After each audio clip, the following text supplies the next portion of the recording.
जय भीम नमोबुद्धाय। बघूया बातमीपत्रातल्या आजच्या विशेष घडामोडी।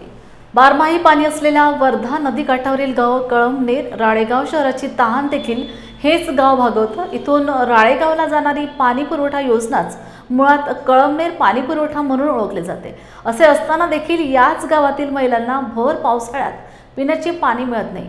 चिखल तुडवं जीवावर उधार होऊन पिण्याचे पाणी आणण्याची वेळ येथील महिलांवर आली आहे। धरण उशाला न कोरड घशाला अशी परिस्थिती येथे निर्माण झाल्याने गावकरी संताप व्यक्त करताना दिसत आहेत। राळेगाव तालुका अंतर्गत येत असलेल्या कळमनेर या गावातील संपूर्ण नागरिकांना पिण्याचे पाणी गेल्या 50-60 वर्षांपासून गावाच्या बाहेर असलेल्या एकाच हँडपंपवरून आणावे लागते। हँडपंप गावाच्या बाहेर असल्याने तिथे जाण्यासाठी चांगला रस्ता नसल्यामुळे पावसाळ्याच्या काळात तो रस्ता पूर्ण चिखलमय होत असते। कळमनेर हे गाव गट ग्रामपंचायत असून गावातच ग्रामपंचायत कार्यालय देखील आहे। मात्र ग्रामपंचायतीने त्या चिखलमय झालेल्या रस्त्यावर साधा 2 ट्रॅक्टर मुरून सुद्धा त्या चिखलमय झालेल्या रस्त्यावर टाकण्याचे कर्तव्य देखील ही ग्रामपंचायत पार पाडू शकलेली नाही। जिल्ह्यातील गायरान जमिनीवरील अतिक्रमण हटविण्यासाठी जिल्हाधिकारी दिलीप स्वामी यांनी महसूल विभागाला कृती आराखडा तयार करण्याचे आदेश दिल्यामुळे ग्रामीण भागात नागरिकांमध्ये भीतीचे वातावरण निर्माण होऊन उलटसुलट चर्चेला उधाण आले आहे। 20 जुलै ते 31 ऑगस्ट या कालावधीत गायरान जमिनीवरील सर्व अतिक्रमण हटवणार असल्याचं स्पष्ट निर्देश शासनाने दिले आहेत। त्यामुळे छत्रपती संभाजीनगर जिल्ह्यातील गायरान जमिनीवर झोपडपट्ट्या हटवल्याने कित्येक संसार वस्ती उद्ध्वस्त होणार आहे। या भीतीने नागरिकांमध्ये भीतीचे वातावरण निर्माण झाले। राज्य शासनाच्या मॅट्रिकोत्तर शिष्यवृत्ती योजनेअंतर्गत अनुसूचित जातीच्या विद्यार्थ्यांना शिक्षणासाठी आर्थिक सहाय्य दिले जाते। मात्र 2025-26 सत्रामध्ये काही महाविद्यालयाने प्रवेश घेताना या विद्यार्थ्यांकडून शिक्षण शुल्क आकारल्याच्या तक्रारी समाज कल्याण विभागाला प्राप्त झाल्या आहेत। याबाबत संबंधित संस्थांवर कठोर कारवाई होणार असल्याचा इशारा विभागाने दिला आहे। या योजनेअंतर्गत कनिष्ठ वरिष्ठ व्यावसायिक बिगर व्यावसायिक अनुदानित तसेच विना अनुदानित महाविद्यालयांमधील अनुसूचित जातीतील विद्यार्थ्यांना दरवर्षी शिष्यवृत्ती दिली जाते। नागपूर विभागात दरवर्षी सुमारे 70,000 विद्यार्थी या योजनेचा लाभ घेतात। शासन निर्णयानुसार या पात्र विद्यार्थ्यांकडून कोणतेही शुल्क आकारू नये असा स्पष्ट आदेश आहे। महाडीबीटी प्रणालीद्वारे विद्यार्थ्यांना शिष्यवृत्ती थेट त्यांच्या बँक खात्यात मिळते। यामुळे आर्थिक व्यवहार पारदर्शकपणे होतात आणि विद्यार्थ्यांना वेळेत मदत पोहोचते। परंतु काही संस्थांनी या प्रक्रियेला बगल देत शुल्क मागितल्याचे निदर्शनास आल्याने ही परिस्थिती गंभीर मानली जाते। या पार्श्वभूमीवर समाज कल्याण विभाग नागपूरचे प्रादेशिक उपायुक्त प्रसाद कुलकर्णी यांनी विभागातील सर्व महाविद्यालयांना इशारा दिला आहे। अनुसूचित जातीच्या विद्यार्थ्यांना मोफत शिक्षण देण्याबाबत शासनाचं धोरण आहे। त्यामुळे कुठल्याही विद्यार्थ्याकडून शिक्षण शुल्क न घेण्याबाबतच्या सूचना आपण वारंवार सर्व महाविद्यालयांना दिलेल्या आहे। तरी पण काही महाविद्यालयांकडून शिक्षण शुल्क आकारले जाते किंवा काही प्रमाणात पैसे आकारले जातात, याबाबतच्या तक्रारी या कार्यालयास प्राप्त होत असतात।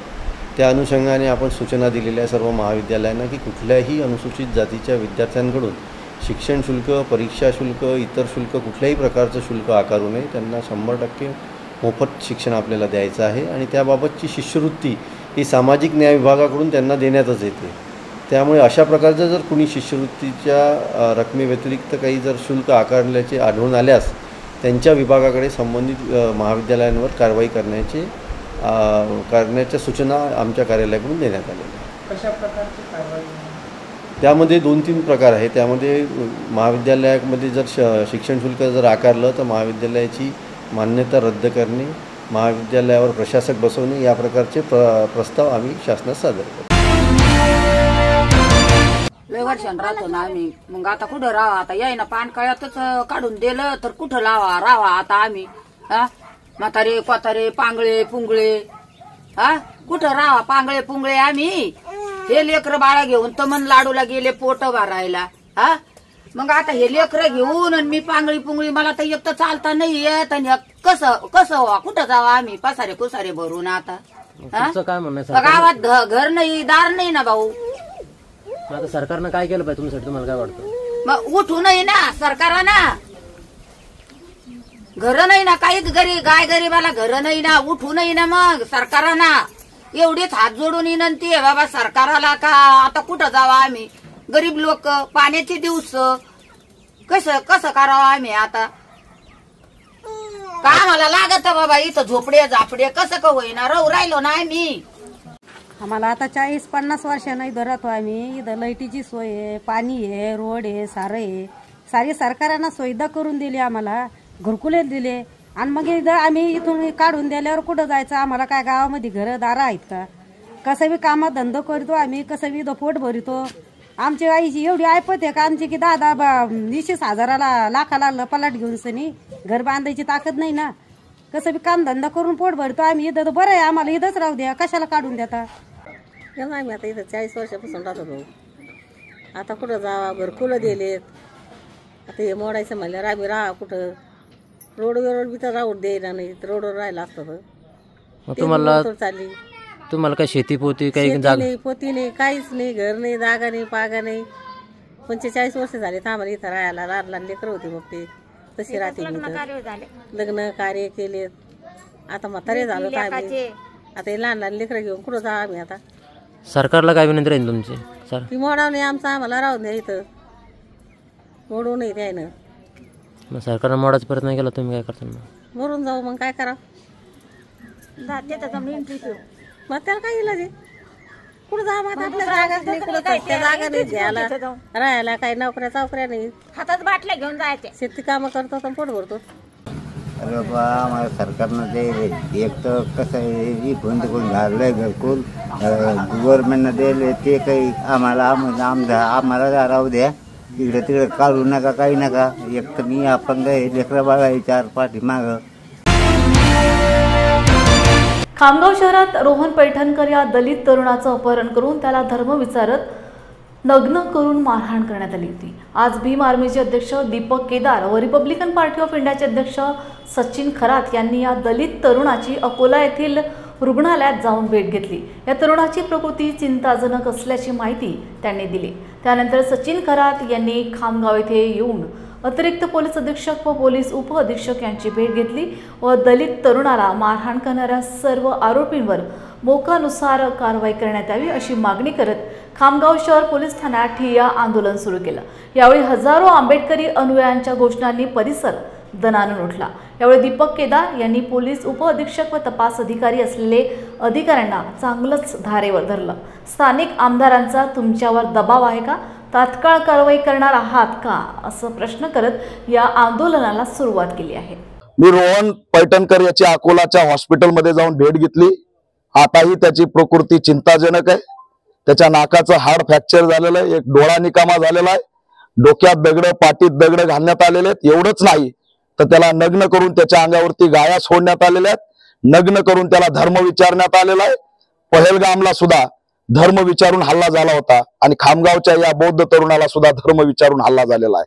त्यामुळे ते सुद्धा आतंकवादीत आणि हे सुद्धा आतंकवादी आहेत. या ठिकाणी आम्ही आज ऍडिशनल एसपीची भेट घेतली, डीवायएसपीची भेट घेतली.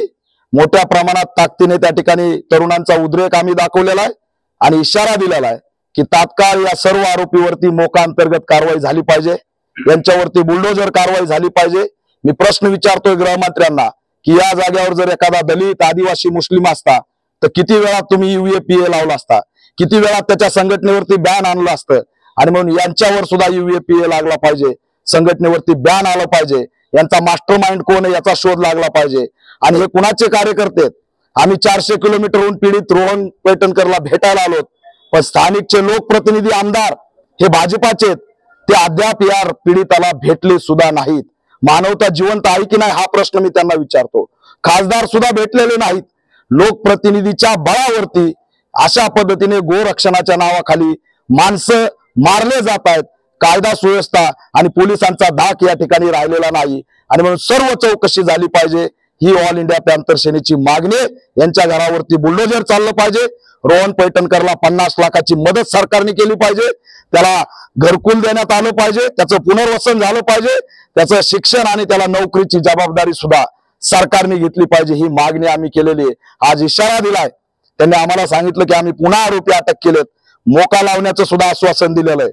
त्यांनी जर हे आश्वासन नाही पाळलं तर बुलढाण्यामध्ये लाखोंचे भीमसैनिक घेऊन जन आक्रोश मोर्चा काढल्याशिवाय आम्ही शांत बसणार नाहीत. हा इशारा सुद्धा मी आज या ठिकाणी दिलेला आहे.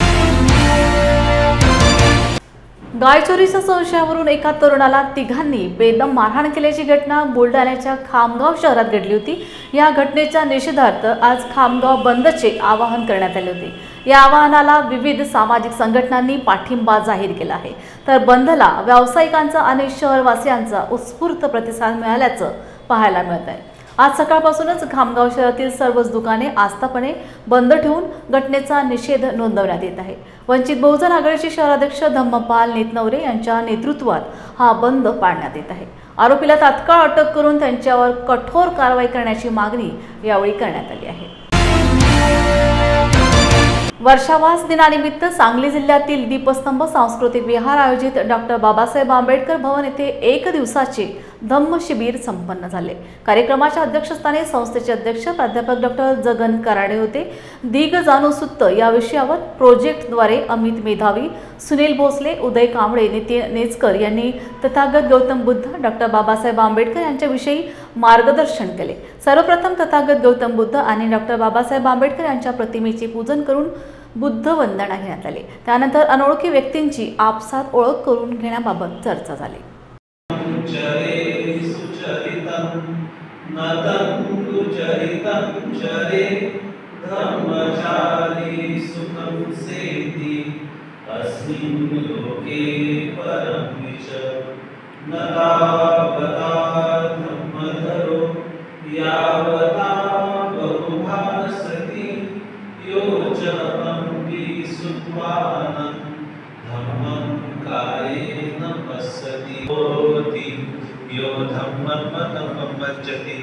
नथि मे शरणं अयं बुद्धो मे शरणं वरं एतेन सच्चवचेन होतु मे जयमङ्गलम्। नथि मे शरणं अयं धम्मो मे शरणं वरं एतेन सच्चवचेन होतु मे जयमङ्गलम्। नथि मे शरणं अयं संघो मे शरणं वरं एतेन सच्चवचेन होतु मे जयमङ्गलम्। नमो बुद्धाय नमो धम्माय नमो संघाय साधु साधु साधु। सर्वांना सविनय जय भीम। मी आयुष्यमती प्रतिभा दयानंद कोलप। आजचा हा कार्यक्रम एकदम विस्तारितपणे आणि एकदम मुद्देसूदपणे करण्यात आलेला आहे आणि त्या सर्वांनाच आवडलेला आहे। मी सुद्धा याच्यामध्ये पहिल्या सत्रापासून त्याचा आनंद घेतलेला आहे आणि मला पण असं वाटतं की असे कार्यक्रम होणे खूप गरजेचं आहे। हे एकदम सोप्या आणि साध्या भाषेमध्ये सांगितलं तर सर्वांना तो मुळापासून धम्म म्हणजे काय आहे हे समजेल आणि हे समजल्यानंतर माणूस आपल्या म्हणजे कौटुंबिक जीवनामध्ये आपलं कुटुंबाचा उद्धार करीत असताना आपल्या मुलाबाळांना त्याचं कसं म्हणजे हे ज्ञान देता येईल त्यांना, असं मला वाटतं। तथागत बुद्धांनी 2500 वर्षापूर्वी लोककल्याणासाठी जो उपदेश केला तो उपदेश त्यांच्या त्रिपिटक ग्रंथामध्ये संग्रहित आहे। त्या एका उपदेशाचं विवेचन आजच्या शिबिरामध्ये करण्यात आलं। गृहस्थी जीवन जगत असताना आम्ही कसं आनंदी आणि सुखी जगावं हा प्रश्न दिगजानू नावाच्या एका उपासकाने तथागतांना केलेला होता। त्या प्रश्नाला उत्तर देताना तथागतांनी 4 गोष्टी सांगितल्या की इहलोकासाठी उपयोगी पडतील आणि 4 गोष्टी सांगितल्या ज्या भविष्यासाठी उपयोगी पडतील। त्यामध्ये सुरुवातीला त्यांनी सांगितलं की प्रयत्नपूर्वक संपत्ती कमवली पाहिजे, त्या संपत्तीचं उपभोग घेतला पाहिजे। दुसरी गोष्ट सांगितली की संपत्तीचं संरक्षण केलं पाहिजे। तिसरी गोष्ट सांगितली की कल्याण मित्रांची संगती केली पाहिजे आणि चौथी गोष्ट सांगितली की जी संपत्ती येणार आहे आणि ज्या प्रमाणात खर्च होणार आहे त्याचा ताळमेळ बसला पाहिजे। या गोष्टी साध्य केल्या तर गृहस्थी जीवन सुखी होऊ शकतं। त्याचसोबत आंतरिक जीवन चांगलं बनण्यासाठी श्रद्धा संपत्ती असायला पाहिजे। जे 3 रत्न आहेत बुद्ध धम्म आणि संघ यावरती विश्वास पाहिजे, त्या आदर्शावरती वाटचाल केली पाहिजे, ही पहिली गोष्ट। दुसरी गोष्ट त्याग केला पाहिजे। आपल्यामध्ये ज्या अकुशल गोष्टी आहेत त्या अकुशल गोष्टींचा आणि विशेषतः द्वेष आणि लोभाचा त्याग करायला पाहिजे। तिसरी गोष्ट सांगितली की शील संपत्ती, सदाचारी जीवन जगलं पाहिजे। स्वतः इतरांना कोणत्याही प्रकारची हानी न करता स्वतः आनंदी जगून इतरांच्या जीवनात आनंद निर्माण केला पाहिजे। आणि शेवटची गोष्ट सांगितली प्रज्ञा संपत्ती, जीवनामध्ये दुःख आहे, त्याला कारण आहे, दुःख नष्ट होतं आणि दुःख नष्ट होण्याचा मार्ग आहे. याचं आकलन होणं म्हणजे प्रज्ञा आहे. जीवनातल्या अनित्यतेवर चिंतन करून आपण सुखी समाधानी जगू शकतो, हा आशावाद तथागत बुद्धांनी ग्रहस्थांना दिलेला आहे. तर आज या सांस्कृतिक भवनमध्ये सर्व लोकांच्या उपस्थितीमध्ये अतिशय सुंदर पद्धतीनं वर्षावासाच्या निमित्तानं हे धम्मशिबिर पार पडलेलं आहे. आज आमच्या दीपस्तंभ सांस्कृतिक संघाच्या वतीनं वर्षावासाच्या निमित्तानं आज हा जो कार्यक्रम आयोजित केला, त्याला सर्व जे वक्ते होते त्यांनी सविस्तर धम्माविषयी माहिती दिली, त्याबद्दल त्यांचे मी आभार मानतो. तसेच आजच्या या कार्यक्रमाला मोठ्या प्रमाणामध्ये बौद्ध बांधव आणि भगिनी उपस्थित राहिले, त्यांचेही मी सर्वांचा हार्दिक आभार मानतो. धन्यवाद. दीपस्तंभ सांस्कृतिक संघ यांच्या वतीनं एक विशेष धम्मशिबिर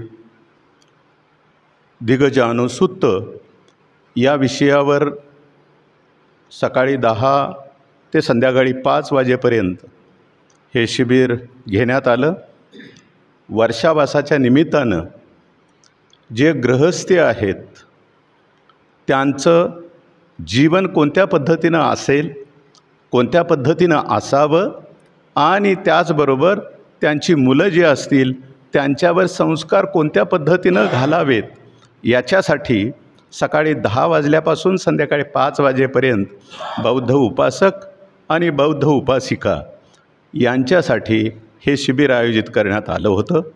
या शिबिरामध्ये आयुष्यमान अमित मेधावी, त्याच्यानंतर भोसले, कांबळे आणि नेजकर ही यांच्या टीम जी होती यांनी प्रत्येकाने एक सेशन वाटून घेतलेलं जे होतं, त्याच्यामुळं या सगळ्या सेशनमध्ये समजण्यासाठी जे दिगजानुसुत्त जे आहे ते कोणत्या पद्धतीनं समजून घ्यायला पाहिजे, त्याचबरोबर जे 2 प्रॅक्टिकल वजा प्रात्यक्षिक अशा स्वरूपाचं जे काही चर्चा या ठिकाणी करण्यात आली, कृतिशील अशा अर्थानं जी काही कृती करण्यात आली, ही कृती म्हणजे दिवसभराच्या असणाऱ्या आपल्या ज्या वेदना ज्या आहेत या वेदना आपण दूर कशा करू याच्यासाठी हे शिबिर गरजेचं आहे, सर्वांच्यासाठी गरजेचं आहे.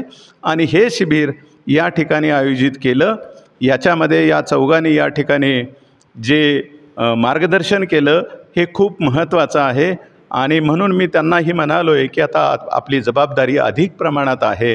हे केवळ बौद्धासाठीच नव्हे तर सर्वासाठी आहे आणि ते इतरांनीही या गोष्टीचा लाभ घ्यावा अशा प्रकारचं हे कळकळीचं आवाहन करतो. वर्षावासातील कार्यक्रम हे अधिक जोरकसपणे व्हावेत याच्यासाठीही पुन्हा सर्वांना मी शुभेच्छा देतो. शिवसेना उद्धव बाळासाहेब ठाकरे पक्षाच्या वतीने हातकणंगले तालुक्यातील विविध गावातील शेतकरी आणि नागरिकांच्या वतीने हातकणंगले बसस्थानकासमोर राज्य शासनाच्या विरोधात निदर्शने करून तहसीलदार सुशीलकुमार बेल्हेकर यांच्याकडे निवेदन सादर करून राज्य सरकारच्या उदासीन कारभाराविरोधात निषेध नोंदविण्यात आलाय. हे निवेदन शिवसेना उद्धव बाळासाहेब ठाकरे पक्षाचे जिल्हा प्रमुख श्री संजय चौगुले यांच्या नेतृत्वाखाली देण्यात आले असून त्यामध्ये कोल्हापूर सांगली महामार्गाचे रखडलेले काम तात्काळ पूर्ण करण्याची तसेच गरज नसलेला शक्तीपीठ महामार्ग रद्द करण्याची जोरदार मागणी करण्यात आली आहे.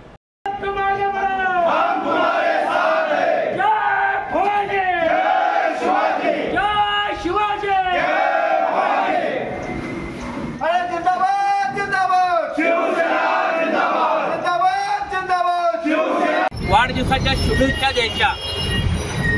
सन्माननीय हिंदुहृदय सम्राट सरसेनापती बाळासाहेब एक आपल्याला वचन, अभिवचन किंबहुना आपल्याला एक आदेश दिला आहे की आपण 80% समाजकारण आणि 20% राजकारण, त्याच धर्तीवर आधारित पक्षप्रमुखांना वाढदिवसाच्या शुभेच्छा देत असताना की इतकी शिवसेना ही जनतेच्या प्रश्नावर कशी कार्यरत आहे हाच संदेश आपण याच्यातून द्यायचा आहे आणि ह्याच आपल्या पक्षप्रमुखांना वाढदिवसाच्या शुभेच्छा. 2009ला या विधानसभेमध्ये शिवसेनेचा भगवा फडकला. त्यावेळा आपण ह्या सांगली कोल्हापूर रस्त्याच्या चौपदरीकरणाच्या मागणीसाठी अनेक वेळा आंदोलनासाठी रस्त्यावर उतरलो. 3-4 वर्षानंतर ह्या रस्त्याची मंजुरी झाली, पेढे वाटले गेले, साखर वाटले गेले, पण काम हे कायम रखडत झालं. दुर्दैवाची गोष्ट आहे 5 वर्ष कोल्हापूर जिल्ह्याकडे सार्वजनिक बांधकाम मंत्री हे खातं असताना हा रस्ता पूर्ण झाला नाही, ही खरं तर ही आपल्यासाठी शर्मेची आणि लाजिरवाणी गोष्ट आहे. फक्त घोषणा घोषणा आणि घोषणा, रोज एक घोषणा, रोज एक योजना जाहीर करायची. तिजोरीमध्ये पैसे आहेत की नाही, ती योजना पुढं चालणार आहे की नाही, ह्याचा कुठलाही पायपोस नाही. इतकं खरं तर बेजबाबदार सरकार यापूर्वी कुठं महाराष्ट्रात नाही, देशात कुठलं झालेलं नाही. आपण जसं म्हणतो EVMचं सरकार, तसं हे खोट्या घोषणांचं सरकार. या सरकारला कोणतीही संवेदना लोकांच्या विषयी नाही आहे. लाडकी बहीण योजना जाहीर केली, त्याचे पैसे रखडत तुमच्याकडं पैसेच नाही तर योजना जाहीर कशासाठी करताय, हाच सवाल माझा ह्या रस्त्यासाठी आहे. सांगली कोल्हापूर रस्ता मंजूर झाल्यानंतर 10 वर्ष तुम्हाला पूर्ण करता आला नाही. त्याच्यामधूनच तुमचा जो नागपूर रत्नागिरी महामार्ग जातोय त्यामध्ये शेतकऱ्यांची चौपट नुकसान भरपाईची आमची मागणी तुम्ही प्रलंबित ठेवलेली आहे. बाकीच्या ठिकाणी तुम्ही देताय आणि बाकी याच ठिकाणी का मागं ठेवलेली आहे, आणि ही मागं ठेवून परत नव्यानं भक्तिशक्ती मार्ग तुम्ही लादताय आणि परत त्याच्यासाठी अवघाच्या 86,000 कोटीचं बजेट तुम्ही सांगताय आणि तो तुम्ही लादताय. आणि मुख्यमंत्री म्हणतात की तो करणारच, आणि कशासाठी?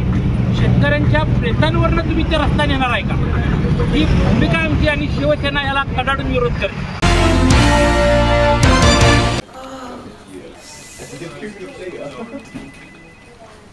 बॉस ने मीटिंग बुलाई. क्या यार, आदमी की तकलीफ को तो समझो. बाहर बाहर उठो बैठो.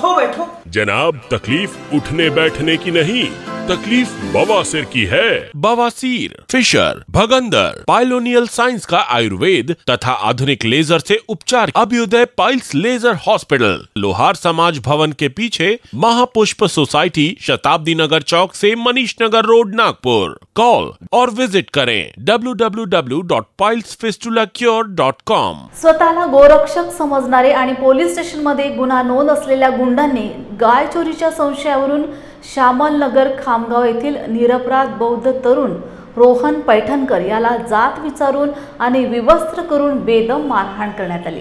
त्यात त्याचा डोळा निकामी झालेला आहे.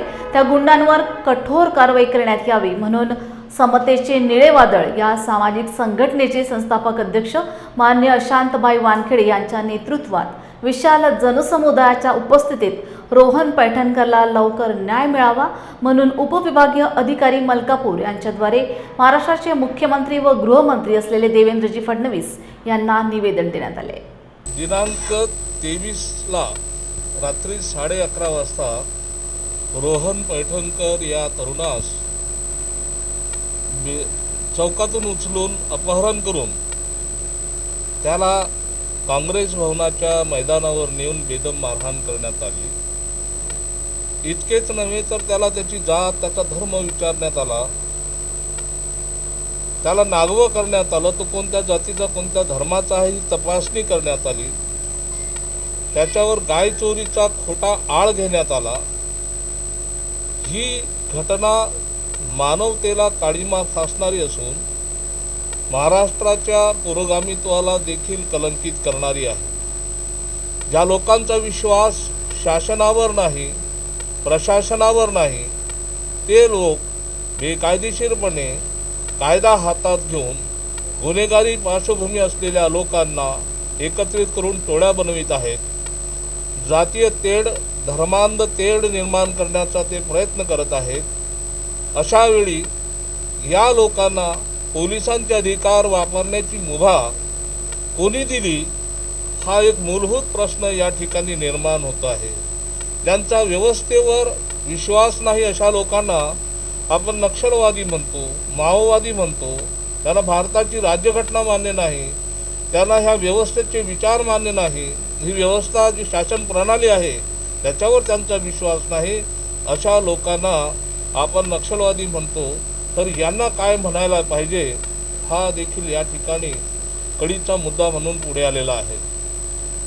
असंच जर असेल, आम्ही हिंदुत्ववादी आहोत किंवा आम्ही एखाद्या विचाराचा पुरस्कार करणारे आहोत म्हणून मग आम्हाला कायद्याने काही विशेष अधिकार दिलेले आहे असं शक्य नाही. या महाराष्ट्रात मात्र या घटना अलीकडे मोठ्या प्रमाणात घडायला लागल्या. दलितांवरील अन्याय अत्याचार वाढीस लागलेले आहेत. याचा निषेध आज संपूर्ण खामगावमध्ये बंद पाडून, कडकडीत बंद पाडून सर्वसामान्य शून्य नागरिकांनी देखील या विचाराला पाठिंबा दिलेला आहे. महाराष्ट्र कल्याणकारी महामंडळात भ्रष्टाचाराच्या राक्षसाचा अंत करावा, बांधकाम कामगारांच्या पेन्शन योजनेतील जाचक अटी रद्द कराव्या तसेच अन्य मागण्यांसाठी आज राज्य श्रमिक बांधकाम कामगार कृती समितीच्या वतीने कोल्हापुरातील जिल्हाधिकारी कार्यालयावर भव्य मोर्चा काढण्यात आला. येत्या 15 ऑगस्ट पर्यंत मागण्या मान्य नाही झाल्या तरी 13 ऑगस्ट रोजी कामगार मंत्र्यांच्या घरावर मोर्चा काढण्याचा इशारा देण्यात आला. हा मोर्चा ऐतिहासिक दसरा चौकातून व्हीनस टॉकीज मार्गे जिल्हाधिकारी कार्यालय समोर आला. यावेळी कामगार एकजुटीचा विजय असो, कृष्णा हॉस्पिटलवर कारवाई करा, आमच्या मागण्या मान्य करा, नाहीतर खुर्च्या खाली करा, मागण्या आमच्या हक्काच्या नाही कुणाच्या बापाच्या, अशा आशयाच्या घोषणा सुद्धा देण्यात आल्या.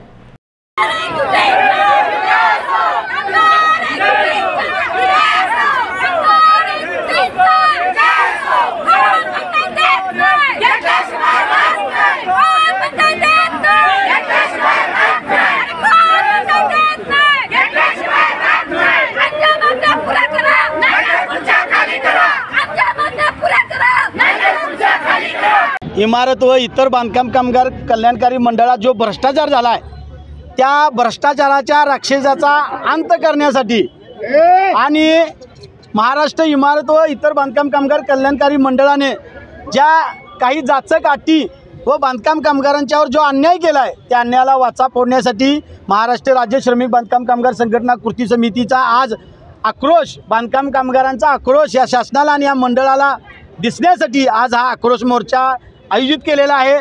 सदर आमच्या विविध प्रकारच्या 21 मागण्या, त्यातल्या प्रमुख मागण्या म्हणजे महाराष्ट्रात जे सेतू सुविधा केंद्र आहे ते तात्काळ बंद केलं पाहिजे, बांधकाम कामगारांच्या 2 मुलींच्या विवाहासाठी विवाहाची योजना आहे ती लागू केली पाहिजे, तसेच 2 वर्षापूर्वी हे मंडळ संपूर्ण देशात एक श्रीमंत मंडळ म्हणून गणलं जायचं, त्याचा ठेवी ह्या 23,000 कोटीच्या वरत्या, पण सध्याचं ऑडिट बघितलं तर त्या फक्त 3,000 कोटी आहेत. म्हणजे हा 19 ते 20,000 कोटीचा निधी गेला कुठं. तर आमचा असा स्पष्ट या मंडळाचे सचिव विवेक कुंभार आहे त्यांच्यावर आरोप आहे. हा सगळा जो खेळ आहे हा विवेक कुंभार करत आहेत आणि हे मंडळ सध्या बांधकाम कामगारांच्या योजनेसाठी नसून ठेकेदारांना पोचण्याचं हे मंडळ काम करते असा आमचा स्पष्ट आरोप आहे.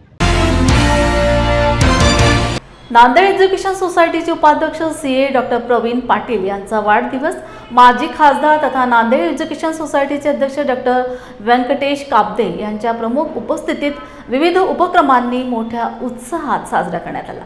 या प्रसंगी मंचावर माजी खासदार व्यंकटेश काब्दे, डॉक्टर सुधीर कोकरे, पत्रकार प्रदीप नागापूरकर, प्राचार्य लक्ष्मण शिंदे, शांभवी प्रवीण साले, प्राध्यापक बालाजी कोंपलवार आदी उपस्थित होते. पाटील यांच्या वाढदिवसानिमित्त सायन्स कॉलेज परिसरात वृक्षारोपण, रक्तदान शिबिर व पुस्तके वाटप करण्यात आले.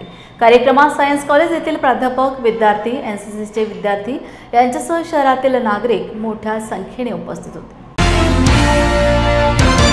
ॲडव्होकेट CA प्रवीण पाटील यांच्या वाढदिवसानिमित्त हा एक विधायक उपक्रम या ठिकाणी रक्तदानाचा हा चांगल्या पद्धतीनं साजरा होत आहे आणि त्यात सर्वांनी भाग घेतलेला आहे याचा मला फार आनंद वाटतो. आमचं हे जे संस्था आहे, ही जी संस्था आहे ती संस्था ध्येयवादी लोकांनी स्थापन केलेली आहे. पूज्य रामानंद तीर्थ आणि गोविंदभाई श्राफ यांनी वाढवलेली ही संस्था त्यांच्या ध्येय धोरणानुसारच या ठिकाणी कार्य करीत आहे आणि मला असं वाटतं की मराठवाड्यामध्ये महाविद्यालयीन शिक्षणाची पहिल्यांदा बीजारोपण जे आहे स्वामीजींनी केलेलं आहे. त्याचबरोबर बाबासाहेब आंबेडकरांनी तिकडे औरंगाबादला जवळपास त्याच वेळेला महाविद्यालयीन शिक्षण हे याची सुरुवात केलेली तिथल्या महाविद्यालयामध्ये. तर हे एक मराठवाड्यामध्ये शैक्षणिक वातावरण, महाविद्यालयीन शैक्षणिक वातावरण निर्माण करण्याचं श्रेय या 2 महापुरुषांना जातं आणि आता ही शिक्षणाची गंगा आणि त्याच्या उपनद्या आता पूर्ण मराठवाडाभर पसरलेल्या आहेत. आज मराठवाडा शिक्षणाच्या बाबतीत अजिबात मागे राहिलेला नाही किंवा तो वरचेवर पुढेच चाललेला आहे. केवळ महाराष्ट्रातच नव्हे, आपल्या देशातच नव्हे, परदेशात सुद्धा मराठवाड्यातील विद्यार्थी फार मोठ्या प्रमाणात त्या ठिकाणी काम करीत आहेत आणि त्यांनी नाव लौकिक मिळवलेलं आहे. ही एक अतिशय अभिमानाची, आनंदाची गोष्ट आहे. आज या ठिकाणी प्रवीण पाटील यांचा वाढदिवस या ठिकाणी उत्साहात या परिसरामध्ये साजरा होतो आहे. या ठिकाणी जी महान मंडळी काम करून गेलेली आहे त्याच्यापैकी सदाशिवराव पाटील म्हणजे प्रवीण पाटलांचे वडील हे त्यांनी सुद्धा जवळजवळ 2 दशके एवढा काळ तरी या संस्थेच्या करता त्यागमय बुद्धीनं त्या ठिकाणी प्रत्येक गोष्टीकडे लक्ष दिलं आणि त्याच पद्धतीनं आज उपाध्यक्ष प्रवीण पाटील या संस्थेच्या विकासाच्या दृष्टीनं प्रत्येक गोष्टीकडे बारीक सारीक गोष्टीकडे अतिशय काळजीपूर्वक पाहत असतात आणि अनेक नवीन गोष्टी त्या ठिकाणी त्यांनी आणलेल्या आहेत.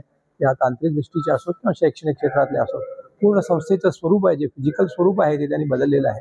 आज या प्रांगणामध्ये असणारं जे सगळं स्पोर्ट्स ग्राउंड्स आणि इतर गोष्टी ज्या पाहिल्या तर खरोखर म्हणजे एका अतिशय मोठ्या प्रकारच्या शैक्षणिक संस्थेची ही म्हणजे हे आहे जागा आहे हे कोणाच्याही लक्षात येईल. तर पुढच्या काळामध्ये येणारे जे चॅलेंजेस आहेत ते चॅलेंजेस ती आव्हानं पेलण्याकरता या महाविद्यालयाचे किंवा या संस्थेचे विद्यार्थी निश्चितपणानं ते चांगल्या पद्धतीनं फेस करू शकतील अशा प्रकारचं वातावरण या महाविद्यालयात आहे.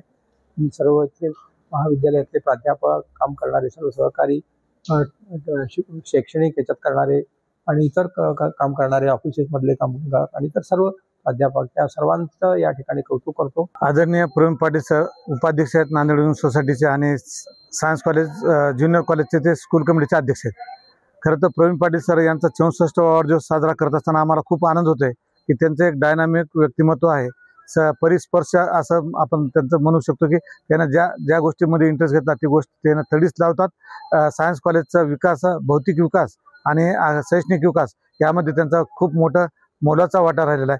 त्यांचे मित्रमंडळ खूप आहेत CA असल्यामुळं आपल्याला यापुढे नक्की CSR फंडिंग जे असते ते आम्हाला संस्थेला आणि कॉलेजला खूप त्याचा फायदाच होईल. पाटील सरांचे दातृत्वाची भूमिका स्वतःची असल्यामुळं इतरही त्यांचे सहकारी मित्र खिशात हात घालून भरभरून संस्थेसाठी ते देत आहेत आणि यापुढे देत राहतील असे व्यक्तिमत्व आहे. त्यांचा वाढदिवस साजरा करत असताना आज आम्ही रक्तदान हे चांगला उपक्रम या ठिकाणी करतो. वृक्षारोपण पण 64 झाडं आज फळवर्गाचे लावून आम्ही वृक्षारोपण साजरा केलेलं आहे. तसंच विविध उपक्रम महाविद्यालयात राबविले जाणार आहेत. आज पुस्तकं काही गरीब विद्यार्थ्यांना आम्ही देणार आहोत. तर ह्या अशा व्यक्तिमत्वांना दीर्घायुष्य लाभावं एवढंच या ठिकाणी आम्ही अपेक्षा व्यक्त करतो आणि सर्व पत्रकार मीडियाचे मी या ठिकाणी आभार मानतो. आज नांदेड एज्युकेशन सोसायटीचे उपाध्यक्ष CA डॉक्टर प्रवीण पाटील यांच्या वाढदिवसाचं औचित्य साधून आज सायन्स कॉलेजमध्ये आपण विविध उपक्रम केले. म्हणजे वृक्षारोपण असेल, रक्तदान शिबिर असेल, ह्याच्यामध्ये विद्यार्थ्यांनी आणि मग काही संस्थेचे सदस्य असतील किंवा फॅकल्टीचे मेंबर्स, स्टाफ मेंबर्स असतील, त्यांनी आपला सहभाग नोंदवला.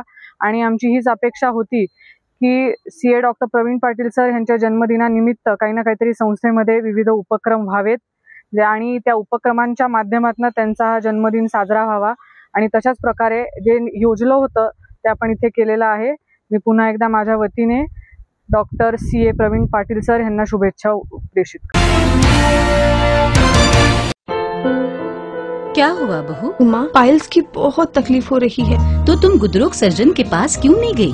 देखो, जैसे हार्ट के लिए हार्ट स्पेशलिस्ट, ब्रेन के लिए ब्रेन स्पेशलिस्ट, तो पाइल्स के लिए पाइल स्पेशलिस्ट क्यों नहीं? स्त्री हो या पुरुष, टॉयलेट में तकलीफ केवल पाइल्स ही नहीं और भी कई प्रकार के गुदरोग तथा कैंसर भी हो सकता है। इसीलिए इसकी प्रत्यक्ष जांच जरूरी है। ठीक है माँ, पर जांच के लिए हम जाएंगे कहाँ? वही काले आयुर्वेदिक पाइल्स हॉस्पिटल में। लेकिन माँ, प्रेगनेंसी में पाइल्स की दवाइयाँ? प्रेगनेंसी में आयुर्वेदिक दवाइयाँ सुरक्षित होती है। जनहित में जारी काले आयुर्वेदिक पाइल्स हॉस्पिटल, औषधि चिकित्सा तथा सर्जरी ट्रीटमेंट उपलब्ध। हमारा पता उमरेड रोड, दिघौरी बस स्टॉप के पास, नागपुर। अधिक जानकारी के लिए वेबसाइट पर जाएं kalepailshospital.com। नॅक नामांकन प्राप्त असणाऱ्या नांदेड एज्युकेशन सोसायटी संचलित नांदेड येथील सायन्स कॉलेजच्या प्राचार्यपदी लक्ष्मण शिंदे यांची नियुक्ती झाल्याबद्दल संस्थेचे उपाध्यक्ष प्रवीण पाटील यांच्या हस्ते सत्कार करण्यात आला। प्राचार्य लक्ष्मण शिंदे यांनी गेल्या 25 वर्षांपासून ही अधिक काळ अंधश्रद्धा निर्मूलन समितीद्वारे सामाजिक व शैक्षणिक क्षेत्रात भरीव योगदान दिले असून अभ्यासू व्यक्तिमत्व असणाऱ्या शिंदेंची प्राचार्यपदी नियुक्ती झाल्याबद्दल सायन्स कॉलेजच्या प्राध्यापक व प्राध्यापकेतर कर्मचाऱ्यांसह विविध क्षेत्रातील मान्यवरांकडून त्यांचे अभिनंदन करण्यात येत आहे। मी सर्वप्रथम स्वामी रामान तीर्थ यांना अभिवादन करतो, जे या संस्थेचे संस्थापक अध्यक्ष आहेत आणि या महाविद्यालयाला 75 वर्ष झालेले, संस्थेला 75 वर्ष झालेत आणि या अनुषंगानं ही माझी नियुक्ती अमृत महोत्सव वर्षानिमित्त झाली, त्याबद्दल मी संस्थेचे सर्व पदाधिकाऱ्यांचे मी ऋण व्यक्त करतो। मी खरं तर ह्या महाविद्यालयाचा 11वीपासूनचा विद्यार्थी आहे, PhD देखील ह्या ठिकाणी झाले आणि या संस्थेनं मला खूप काही दिलेलं आहे। समाजात जे नाव आहे या महाविद्यालयाचं ते नाव तसंच पुढे नेण्याचा मी प्रयत्न करेल. कधीही कदापि कमी होऊ देण्याचा माझा मानस नाही आणि संस्थेला उत्तरोत्तर प्रगतीच्या साठी मी नक्कीच हातभार लावेल एवढं या ठिकाणी सांगतो. संस्थेच्या सर्वांगीण विकासासाठी जे विद्यार्थी केंद्रित आहे, स्वामी रामानंद तीर्थ यांचं जे मूळ तत्व होतं की विद्यार्थी शिकला पाहिजेत, तळागाळातला विद्यार्थी शिकला पाहिजेत आणि त्यांच्यापर्यंत शिक्षण गेलं पाहिजे, या उद्देशानं त्या प्रिन्सिपलला धरूनच मी काम नक्कीच करेल.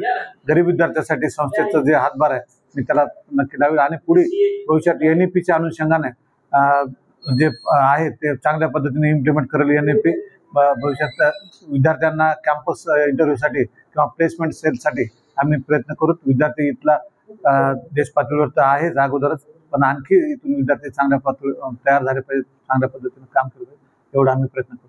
सध्या कॉलेजच्या गरीब विद्यार्थ्यांसाठी वेगवेगळ्या आम्ही स्कीम वापरतो. अर्न अँड लर्न ही सगळ्यात बेस्ट स्कीम आहे. तसंच वेलफेअर फंड्स आम्ही प्राध्यापकाच्या जमा करतो, कर्मचारी आणि प्राध्यापक. ते फंड्स आम्ही विद्यार्थ्यांना त्यांच्या फीससाठी गरजू विद्यार्थ्यांना आम्ही देत असतो. कॉलेजमध्ये स्पेशल बॅच नावाचा एक प्रकार आहे जे जिनियस बॅच म्हणल्या जाते, पण त्या विद्यार्थ्यांना फक्त आणि फक्त 12,000 रुपयामध्ये आम्ही त्यांना त्यातला 4 विषय शिकवत असतो. फीस घेण्यामागचा उद्देश एवढाच आहे की त्यांचं जे स्टेशनरी आहे किंवा इतर चांगल्या शिक्षकाचं मानधन किंवा वेळ घेतो त्यांना देण्यासाठी आम्ही फीस घेतो. पण ती फीस जर एखादा विद्यार्थी भरू शकला नाही तर ती फीस सुद्धा महाविद्यालय त्यांना सूट देत असते आणि ते कोणाला तरी गरीब विद्यार्थ्यांसाठी कोणता तरी एखादा शिक्षक दत्तक म्हणून तयार असतो आणि त्या विद्यार्थ्याचं शिक्षण पूर्ण करण्याचा प्रयत्न करतो. तेलारा शहरात दरवर्षीप्रमाणे 26 जुलै 2025ला कारगिल विजय दिवस तेलारा तालुका आजी माजी सैनिक संघटनेकडून साजरा करण्यात आला. तेलारा विश्रामगृहापासून रॅलीचे आयोजन करण्यात आले होते. डॉक्टर बाबासाहेब आंबेडकर उद्यान येथे वीर पत्नीचे हस्ते हार अर्पण करण्यात आले. शहीद स्मारक व छत्रपती शिवाजी महाराज यांच्या पुतळ्याला वीर पत्नींकडून हार अर्पण करण्यात आले. श्री अनंतराव भागवत मंगल कार्यालय भव्य सभेचे आयोजन करण्यात आले. यामध्ये सर्व आजी माजी सैनिक परिवार, सामाजिक राजकीय पदाधिकारी, शिक्षकवृंद, विद्यार्थी व पत्रकार मोठ्या संख्येने उपस्थित होते. मंचकावर कारगिल युद्धातील शहीद बाजीराव रोंदळ यांच्या धर्मपत्नी कल्पनाताई रोंदळ नाशिक व शहीद भानुदास बेडिस्कर यांच्या धर्मपत्नी सरलाताई भानुदास बेडिस्कर आणि 1965 व 1971 युद्धातील जवान लालाजी देशमुख, तेलारा पोलीस स्टेशनचे पोलीस उपनिरीक्षक कापसे, स्वामी विवेकानंद ज्ञानपीठ प्राचार्य सौ भागवत गुरुकुल ज्ञानपीठ आचार्य सौ पारसकर व आजी माजी सैनिक संघटनेचे उपाध्यक्ष श्री बाळकृष्ण बोदडे उपस्थित होते. ते म्हणतात ना, आता लढाई लागली होती, सीजफायर करा. पाकिस्तान अमेरिकेपर्यंत पोहोचला होता. सीजफायर मध्ये छोटं वाक्य असेल, कान देऊन ऐका. भाई और बहनों, लेडीज एंड जेंटलमैन, मैं कोई स्पीकर हूँ नहीं. स्पीकर हुआ करते थे पंडित जवाहरलाल नेहरू, जिनको गुलाब के फूलों से बहुत प्यार था. गुलाब के फूलों के 2 उपयोग होते हैं, एक तो भगवान के चरणों में चढ़ाने के लिए, दूसरा ये पेट का घर जड़ से उखाड़कर फेंकता है. जड़ खरबूजे की लंबी होती है. खरबूजे को देख के रंग पलटता है. रंग जामुन का पक्का होता है. जामुन जर्मनी में होती है जहाँ पहला वर्ल्ड वार हुआ था. वर्ल्ड वार बहुत खतरनाक होता है. खतरनाक तो वैसा शेर भी होता है. 3 शेर मिलकर एक मन बनता है. मन बहुत चंचल होता है. चंचल मतवाला के बहन का नाम है, जो आजकल पाकिस्तान में रहती है. पाकिस्तान के लोग बहुत वफादार थे. अरे वफादार जैसा कुत्ता भी होता है. अगर कुत्ते की टूम को पाकिस्तान की सोच को 16 साल नलकी में रखकर कोई उसे सीधा करे तो हम हमारा सीजफायर जारी रखे, नहीं तो राम राम राम. विकासजी पवार त्यावेळेस उपस्थित नव्हते. त्यांना विनंती आहे की त्यांनी जी ॲम्ब्युलन्स आणलेली आहे, त्यांनी जे पैशाचं नियोजन केलेलं आहे, आज ते पेशंटला अल्प दरामध्ये नफा उठवला, या दरामध्ये आज ॲम्ब्युलन्स उपलब्ध करून द्या. त्यांच्यासाठी टाळ्या होऊ द्या. आणि नानासाहेब इंगळे आपल्याला विनंती आहे की त्यांचा सन्मान करावा. नानासाहेब इंगळे.